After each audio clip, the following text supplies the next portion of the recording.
말씀 봅니다. 창세기 50장 15절에서 21절 말씀입니다. 오늘 본문은 창세기 50장 15절에서 21절까지 말씀. 다음 주 한 주 더 마지막 본문을 삼으면 드디어 창세기 50장 강해설교가 끝납니다. 여러분 마음이 어떠십니까? 창세기 다 이렇게 봤는데 시원하고 섭섭하죠? 또 다른 본문을 기대하십시오. 정말 저는 많이 지금 기대하고 있습니다. 참고로 얘기하면 유한계시록입니다. 정말 다루기 힘든 모험을 걸기로 했습니다. 오늘 이제 창세기 마지막 전 말씀 보겠습니다. 15절에서 21절까지 말씀 한 절씩 교독하겠습니다. 요셉의 형제들이 그들의 아버지가 죽었음을 보고 말하되 요셉이 혹시 우리를 미워하여 우리가 그에게 행한 모든 악을 다 갚지나 아니할까 하고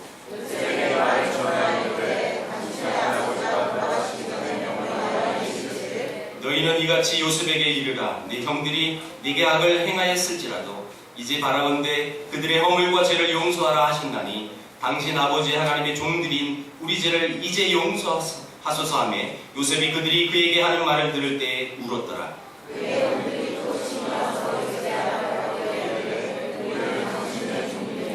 요셉이 그들에게 이르되 두려워하지 마소서. 내가 하나님을 대신하리이까.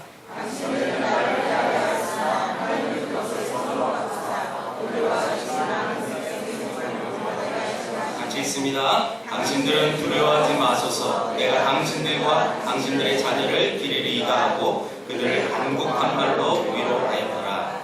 아멘. 사람이 우는데 여러 가지 이유가 있죠. 어떤 사람은 아파서도 울고 괴로워서 울고 때로는 기뻐서도 울고 억울해서도 울고. 여러분 그 우는 그 방법, 왜 우는 그 원인은 여러 가지입니다. 오늘 이 본문에 보면 요셉이 우는 장면이 나옵니다. 15절에. 어째서 울어요? 여러분 우리는 다 지금까지 다 봐왔습니다. 아버지 야곱이 죽으니까 형들은 이제 두려워 떱니다. 아버지가 살아있었을 땐 우리가 요셉에게 해를 당하지 않았으나 이제 아버지가 죽었으니까 이제 그 동생이 돌변해서 우리를 죽일 수 있겠다. 이런 과정을 상상한 거죠. 여러분 이 얘기를 들었던 요셉 얼마나 가슴이 아플까요? 여러분 요셉이 진짜 형들을 그 원수를 갚으려고 했던 사람입니까? 그렇지 않죠. 그렇다면 이 요셉의 이 울음은 억울한 울음일까요?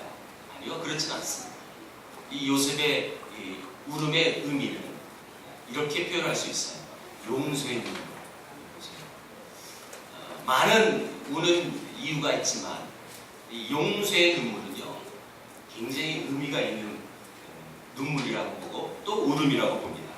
특별히 이 씁쓸하고 안타까운 이 상황 속에서 그는 울 수밖에 없었어요. 사실 여러분 어떤 말로 이렇게 위로하고 또 어떤 말로 표현할 수 없을 때 그 울음이 대신하는 그런 과정들이 많이 있지 않습니까? 울면 그것이 답변이 되고 그 울음이 지금 내 마음을 표현하는 방식일 수가 있어요. 오늘 이 요셉의 이 울음은 마치 그런 울음이라고 말할 수 있습니다. 사실 이 요셉이 울었다는 얘기를 들었던 형들이 그 소식을 또 듣고 이제 살았다. 안심했어요. 안심하니까 그 이야기 듣고 요셉에게 찾아옵니다.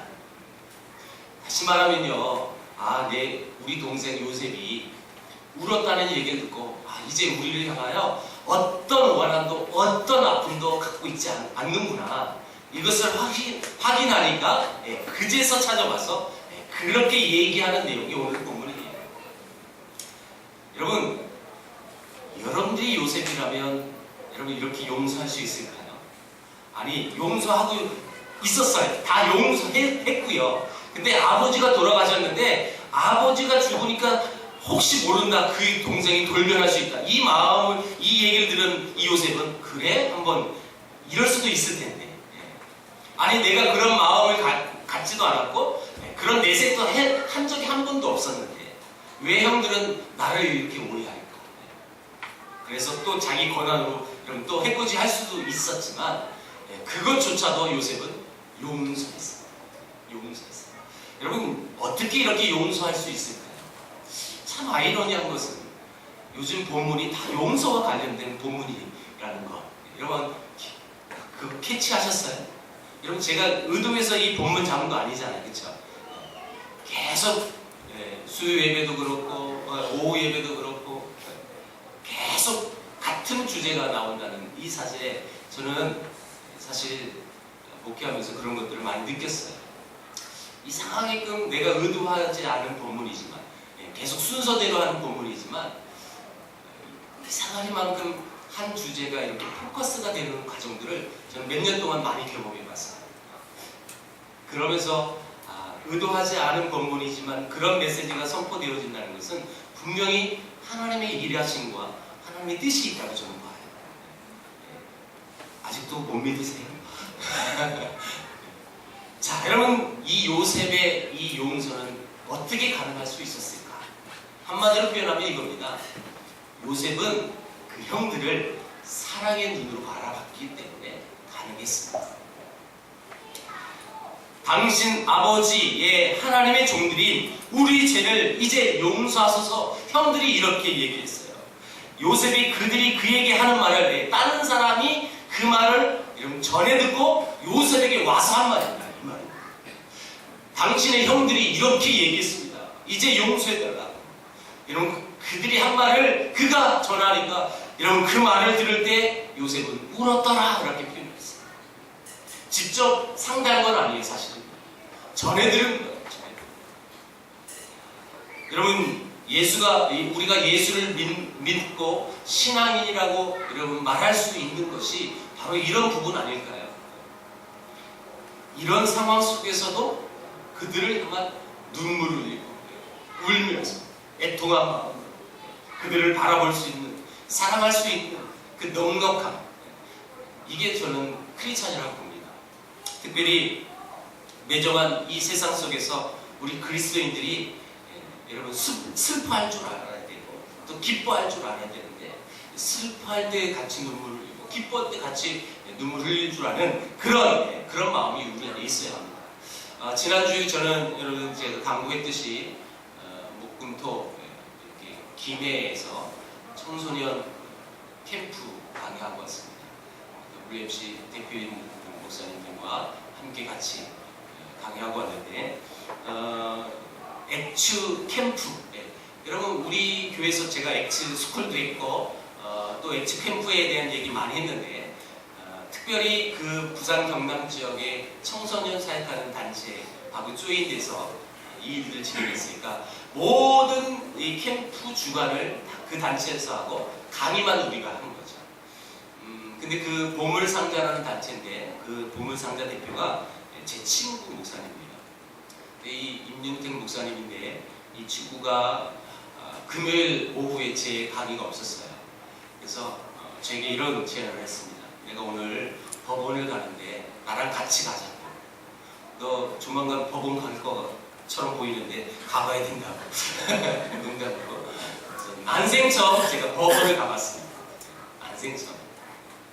법원에 갔는데 왜 갔느냐? 그 친구가 변호사는 아니에요. 목사예요, 목사. 근데 국선 변호사는 청소년 범죄를 변호하지 않는답니다. 한마디로 얘기할게요. 돈이 안 돼서. 그래서 국선 보조인이라는 이런 정책이 있더라고요. 그래서 변호사 직책은 없지만 변호사의 역할을 하는 일을 이 친구가 하는 거예요. 왜냐하면 이 친구가 청소년 때 뚱뚱하지만 비행 청소년이었어요. 날아다녔어요.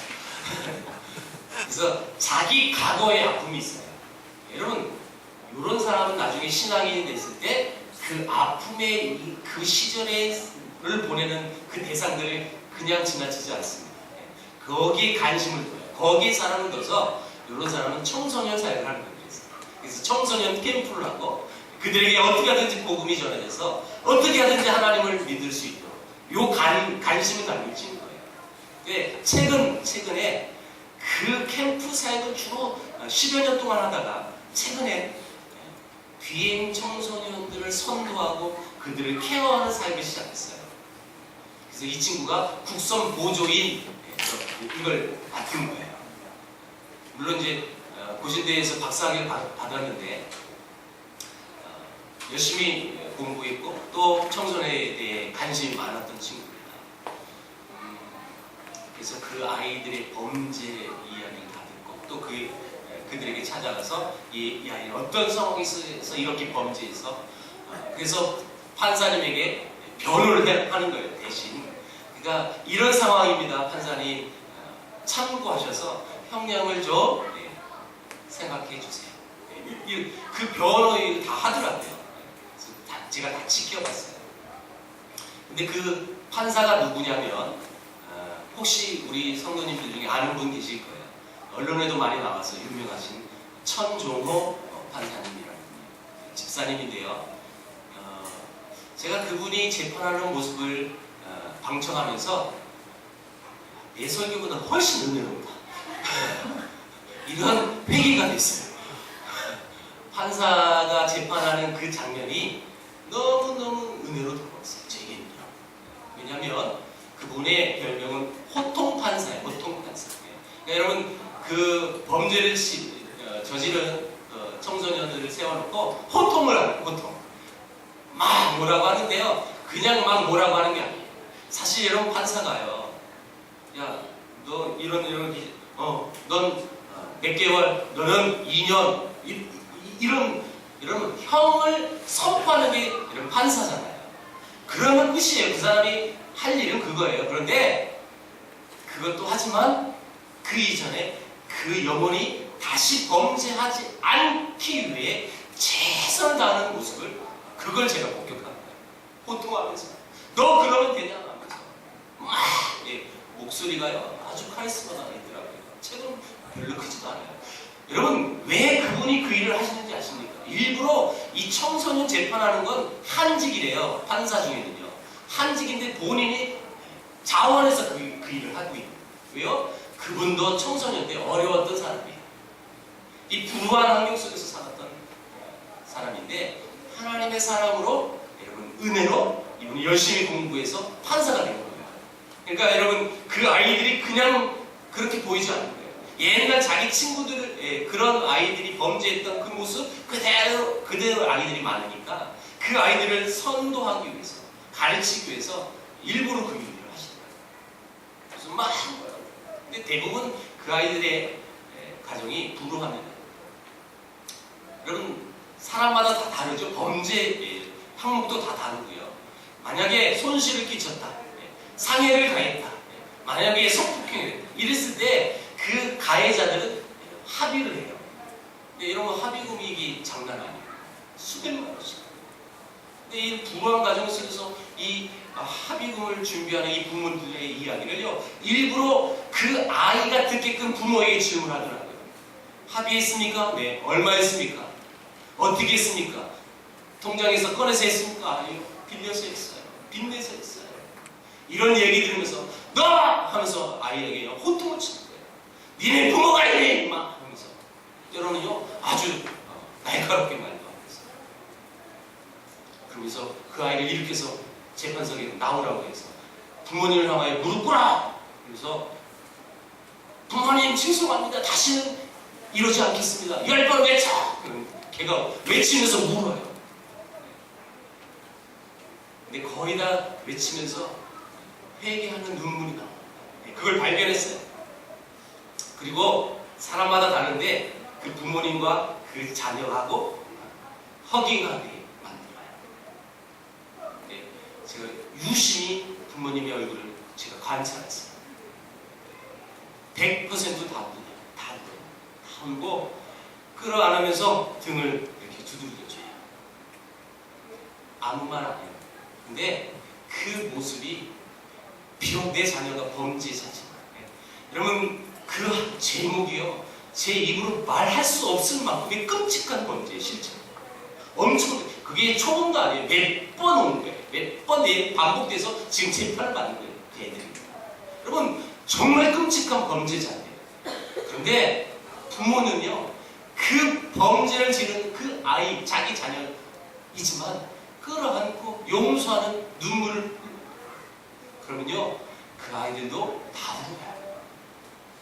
그래서 여러분, 이 판사님이 그렇게 재판을 하면서 아이들이 회복이 되고, 그래서 아이들이 여러분 다시 재범하지 않는 그런 일들이 많아지면서 언론에서 알려졌고, 그래서 책도 나왔어요.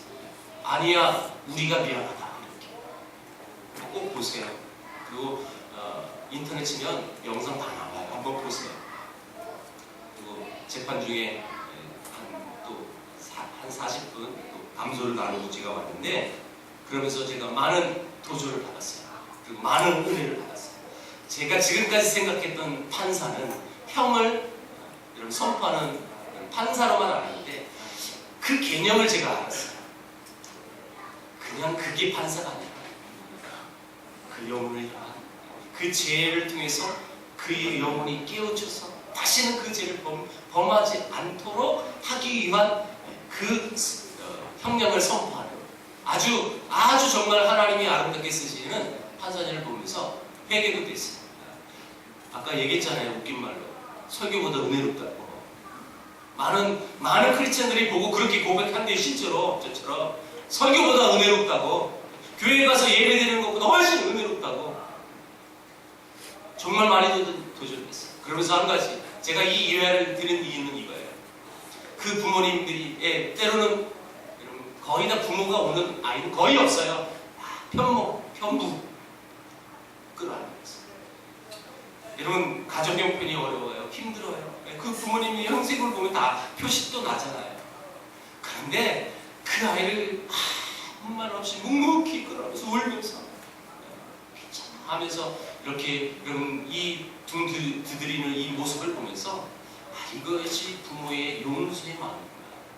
내 아들이, 내 딸이 범죄자가 되었지만 여전히 그 자식을 사랑하는 그것이 부모의 용서의 마음입니다.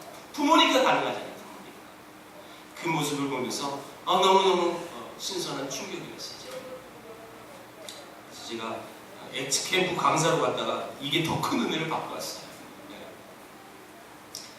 여러분, 사랑의 눈으로 용서할 수가 있는 것이죠. 여러분, 또한 마음 깊은 곳에서 나오는 그 울음이, 그것이 또한 치유가 되더라는 모습을 직접 목격했어요. 우리 삶도 그렇잖아요, 여러분. 진짜 진정한 울음과 진정한 눈물이 그 영혼을 회복할 수 있는 거예요. 제가 또 다른 얘기를 들었어요. 얘네들 세계는요, 오늘 재판사가 천정호 판사다라는 이 얘기 들으면 선배들이 그렇게 가르친대요. 그래서 무조건 울어라.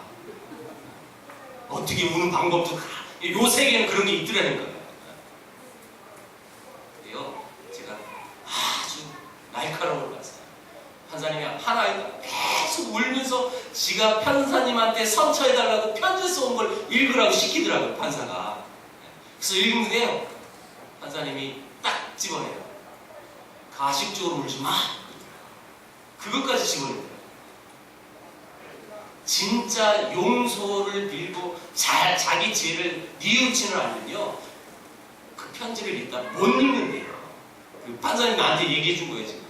나중에 사석에서. 절대 못 읽는다. 울면서, 이렇게 된대요.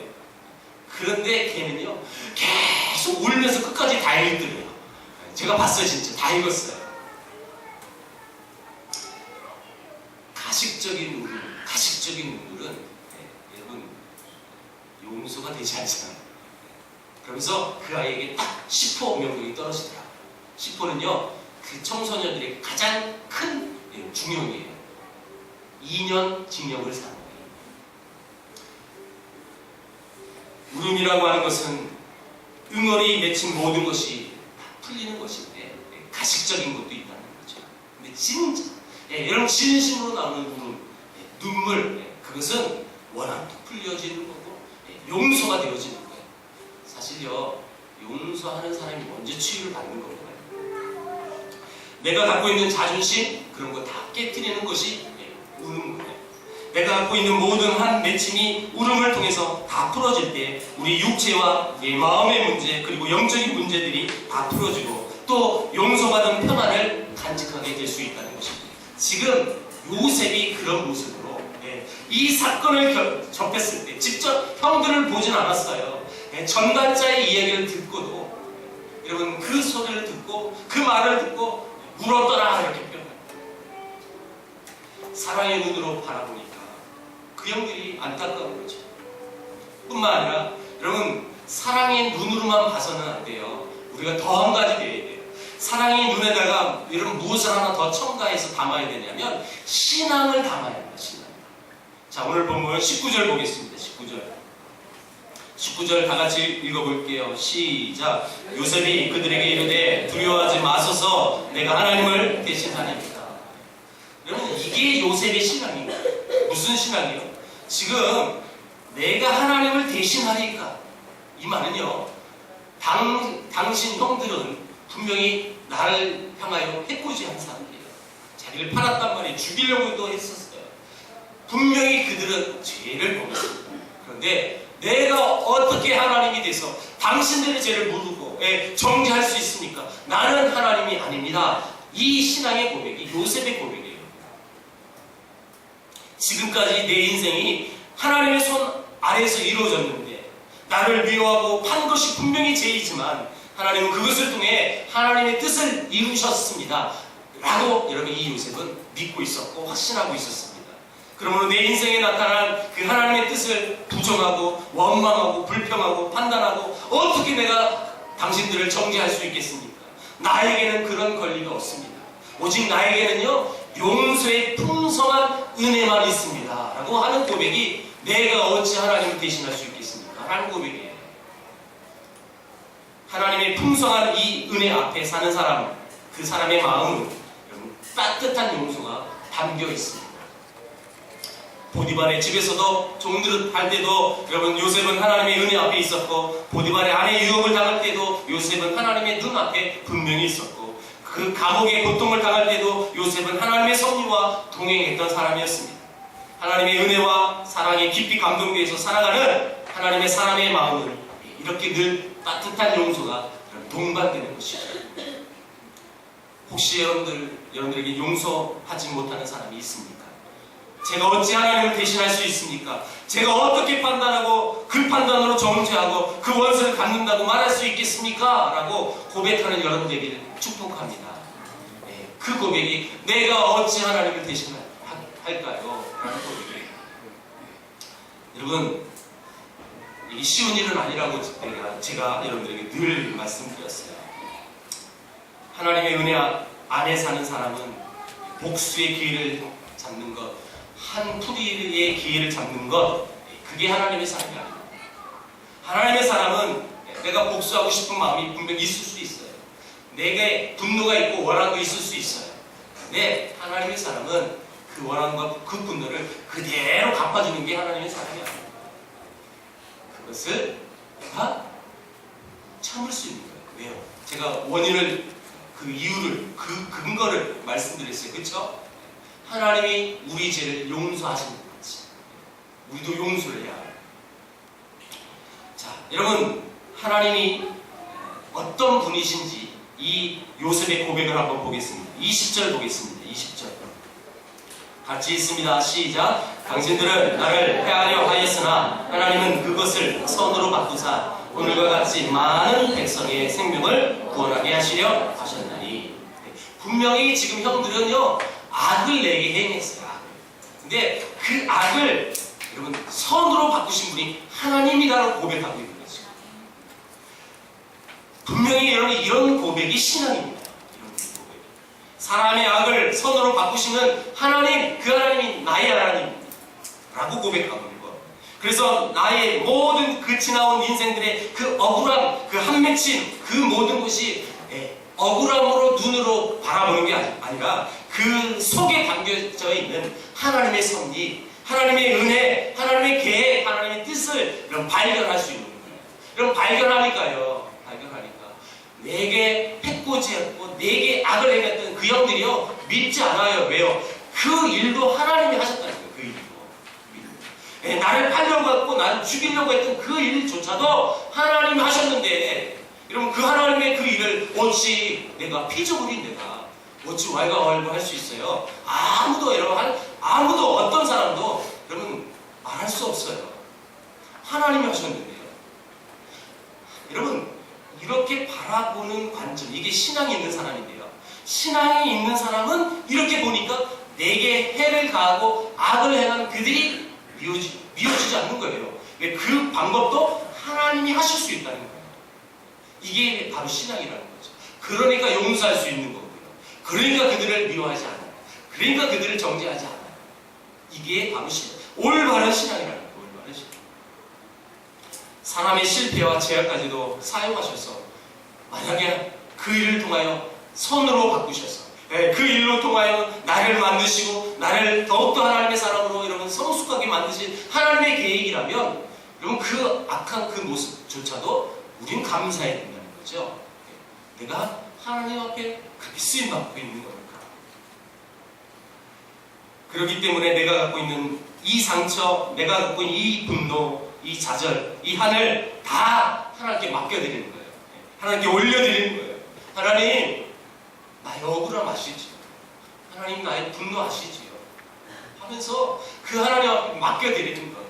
이게 신앙인이라는 거예요. 신앙인과 신앙인이 아닌 사람과의 차별이 바로 이거잖아요. 여러분 우리가 비신앙인들과 똑같이 억울해서 분해서 여러분 똑같이 그들과 반응하면 우리가 무슨 차이가 있어요? 아무 차이가 없잖아요. 그냥 단지 교회만 다닐 뿐이죠. 그렇게 남을 용서함으로써 치유받는 최초의 사람은 용서해준 사람이라는 사실을 여러분 반드시 기억하십시오. 용서하는 그 순간 나는요 자유함을 누릴 수 있는 분노와 증오에 포로된 곳에서 해방되는 놀라운 은혜를 경험하게 될 수 있다는 것. 이것을 기억하시고 여러분들을 위해서라도 용서하세요. 여러분들 자신을 위해서. 여러분 남을 위해서는 죽어도 못해도 나를 위해서는 할 수 있잖아요. 여러분 그렇죠? 나를 위해서 해주세요. 진정한 그 신앙 안에서의 자유가 무엇인지 깨달으려면 이걸 경험하시면 된다는 거예요. 여러분 유명한 여러분 대통령이었던 넬슨 만델라라는 대통령 잘 아시죠? 남아프리카 공화국의 최초의 흑인 대통령. 지금은 이런 고인이 되셨는데 여러분 그는 억울하게 27년 동안 감옥 생활했던 사람입니다. 여러분 그 감옥에서 나올 때 추록할 때 그분은 이렇게 고백했답니다. 감방에서 걸어나와 자유를 향해 열린 문으로 걸으면서 내 고통과 증오를 이곳에 남겨두고 가지 않으면 나는 여전히 감옥 안에 갇혀있게 되는 것을 알았습니다. 그래서 감옥을 나올 때 미움을 두고 나왔습니다. 증오심을 두고 나왔습니다. 이렇게 고백하신 분이 그분이에요. 여러분 이 마음으로 정치 세계에 뛰어드니까 자기를 힘들게 했던 어렵게 했던 그 백인들 그대로 바른 대로 돌려주지 않아요. 화해 정치를 하셨어요. 여러분 분명히 억울했겠죠. 그렇죠? 27년 동안 감옥에 있었는데 여러분 우리나라에도 그런 사례가 많아요. 억울하게 죄가 없었는데 여러분 평생 감옥에 있는 사람들. 그 사람들 나오잖아요. 어떻게 하는지 아세요? 100% 손해배상 청구합니다. 그래서 몇 억에서 수십억 국가 여러분 청구하면 그게 인정이 되면 국가는 배상해야 됩니다. 근데 이 말 넬슨 만델라 대통령은 그러지 않았다. 그러면서 나의 모든 미움과 증오심을 다 감옥 안에 두고 나왔습니다. 만약에 내가 미움과 증오심을 갖고 나왔으면 난 여전히 거기 안에 있는 사람입니다. 이렇게 바라볼 수 있었다는 거죠. 그러니까 그가 죽었을 때 전 세계가 여러분 생중계로 장래의 이 모습을 중계하는 거 아니에요. 많은 사람에게 존경받고 인정받는 모습. 우리나라의 상황들 보십시오. 우리나라의 현실, 지금 사회 상황들을 한번 보세요. 이미 우리는 남북으로 갈라져 있어서 원수가 된 지 오래됐고요. 그 남쪽에 있는 우리 대한민국 안에서도 동서로 나눠져 있고요. 너무너무 안타까워요. 뿐만 아니라 그뿐인가요? 요즘은 정치 성향에 따라서 나는 보수다, 나는 진보다 하면서 갈라지고 있는 이 풍토를 보면 너무너무 가슴 아파요. 왜 나눠져야 합니까? 여러분, 세상의 어떤 가치관을 기준으로 해서 우리가 보수 진보를 나누지만, 저는 엄밀히 우리 크리스찬들은 보수 진보를 나눠서는 안 된다고 보는 사람이에요. 물론 이제 부득불 그런 용어를 쓸 수밖에 없는 상황 속에서 저도 가끔 쓰지만, 우리 신앙에는 보수 진보가 아니에요, 여러분. 우리 신앙에는요, 모든 잣대가 기준이 뭐냐면 말씀이에요, 말씀. 하나님이 주신 그 말씀에 근거해서 우리는 생각하고 판단하는 거예요. 그러다 보니까 크리스찬들은 보수 성향이 짙은 거죠. 그래서 기독교는 보수다라고 얘기하는데, 보수를 위한 보수가 되지 마시고 하나님의 말씀에 근거해서 하나님의 말씀을 통하여 우리가 기준을 하는 거예요. 사랑하는 성도 여러분, 여러분들의 마음을 응어리지게 만든 대상이 혹시 누굽니까? 여러분 그만 생각하면 그녀도 될 수도 있고 그 놈도 될 수 있어요, 그렇죠? 그만 생각하면 막 미움이 떠오르고 막 증오가 떠오르고 분노가 떠오르는 대상이 있습니까? 그 사람이 누굽니까? 어떤 사람은 남편이 될 수 있고요, 어떤 사람은 아내가 될 수 있고, 어떤 사람은 자녀가 될 수 있고, 어떤 사람은 지역 이웃 주민도 될 수 있고, 어떤 사람은 동료 회사 동료도 될 수 있고, 어떤 사람은 학교 친구도 될 수 있어요. 어떤 사람은 거래처 대상이 거래처 사람일 수도 있고요. 어떤 사람은요, 아픈 얘기지만 같은 성도일 수도 있어요. 가장 아픈 얘기죠. 여러분, 바라기는 그 영혼들을 향하여 사랑의 눈으로 바라볼 수 있는 여러분들에게 축복합니다. 뿐만 아니라 악을 선으로 바꾸시는 하나님을 신뢰함으로써 그렇게 하시길 바랍니다. 그것이 하나님이 원하는 모습이에요. 이것이 하나님이 원하는 모습인데, 하나님은 어떤 사람이에요? 어떤 분이세요? 예를 든다면, 여러분, 아이들이 이렇게 쭉 누워서 자고 있는데, 그래서 각자 여러분 여기 모여서 젊은 엄마들, 아빠들이 모여서 밤소를 나눌 때 아무도 듣지 못했는데 엄마는 자기 아이의 울음소리를 알고 내 아기가 깼다 해서 엄마는 벌떡 일어나서 여러분 아기가 있는 곳을 가는 모습 종종 보게 됩니다. 아무도 듣지 못했지만 엄마는 들어요. 왜요? 엄마의 모든 사랑의 주파수가요 다 거길 향했어요. 내 몸은 여기 있지만. 이게 뭡니까? 여러분, 이런 대상이 하나님이세요. 하나님이 우리를 향하여 이런 마음을 갖고 계십니다. 늘 우리를 향하여 여러분 계속 그 사랑의 모습으로 다가오신 분이 그 하나님인데, 여러분 그 하나님 앞에 내가 용서할 수 없는 그 요셉의 형들처럼 그 형들을 그 하나님께 맡기십시오. 올려드리세요. 신뢰하십시오. 그 하나님 앞에 다 맡겨버린다면 여러분 우리 진정한 자유를 누릴 수 있습니다. 그래야 진짜 내 인생과 동행하시는 하나님의 은혜를 계속 맛보며 경험하며 살아갈 수 있다는 것이죠. 그것이 힘들면 어떻게 해야 합니까? 하나님 앞에 우세요. 하나님 앞에 우시고 하나님 앞에 여러분 애원하십시오. 기도하십시오. 요셉처럼 울면서 하나님 제 미움을 다 사라지게 해달라고, 나의 분노가 다 없어지게 해달라고, 다시는 이 미움과 분노, 이 적개심에 사로잡혀 있는 사람 되지 않도록 하나님 인도해달라고 그렇게 울면서 기도해 주십시오. 그렇다면 여러분들 마음이요 정말 편해지죠. 그것은 나의 유익을 위해서라도 반드시 해야 할 몫입니다. 뿐만 아니라 더 한 가지, 사랑의 눈에 신앙을 담아야 된다고 제가 말씀드렸고, 또 한 가지는요 입술의 언어를 바꿔야 합니다. 자, 오늘 본문은 아니지만 창세기 45장에 이 요셉은 분명히 이렇게 얘기했습니다. 당신들이 나를 이곳에 팔았다고 해서 근심하지 마소서, 한탄하지 마소서. 하나님이 생명을 부활하시려고 나를 당신들보다 먼저 보내셨나, 이렇게 고백했어요. 그리고 8절에 이렇게 고백해요. 그런즉 나를 이리로 보낸 이는 당신들이 아니요 하나님이시라, 이렇게 고백해요. 여러분 지금 분명히 요셉은 형들에 의해서 죽을 뻔했고 노예로 팔렸습니다. 근데 그 모든 과정은 하나님이 하셨다라고 그가 고백했어요. 여러분 보세요. 모든 이 요셉의 고백을 보면 이런 고백이 공통점이 있어요. 하나님이 나를. 여러분 주어가 하나님이에요. 근데 우리 신앙인들이 자주 하는 말이 뭔지 아십니까? 내가 하나님 앞에 앞에서 내가 하나님께 기도했더니, 내가 하나님을 의지했더니, 내가 하나님을 신뢰했더니 이런 은혜 주셨다? 너도 그렇게 해봐라. 이렇게 고백하는 사람들을 저는 정말 많이 봤어요. 우리 안에도 많이 있어요, 사실. 그럼 잘 보세요. 내가 주어가 되는지, 아니면 요셉처럼 하나님이 주어가 되는지, 나의 입술의 고백을 한번 생각해 보세요. 나는 어떤 말을 자주 하고 있는지. 정말 신앙이냐, 진짜 여러분 정상적인 신앙, 아주 성경적인 신앙이면요, 내가 뭘 했다 이 고백하는 게 아니라 하나님이 나를 이 고백이 먼저야 돼요. 아니, 이게 주어가 되어야 돼요. 주어가 어디에 있느냐? 주어가 하나님에게 있느냐? 그 주어가 나에게 있느냐? 여러분, 그냥 말장난이 아니에요. 주어가 어디 있느냐? 그게 중요한 게 아니라 그 말은요, 그 사람의 중심이거든요. 중심. 내가 여러분, 이렇게 고백을 하고 이렇게 신앙생활을 하시는 분들은 항상 나 중심이에요. 나 중심. 근데 성경은 늘 말합니다. 그렇게 말하지 않았어요. 성경은 하나님이 나를 위해,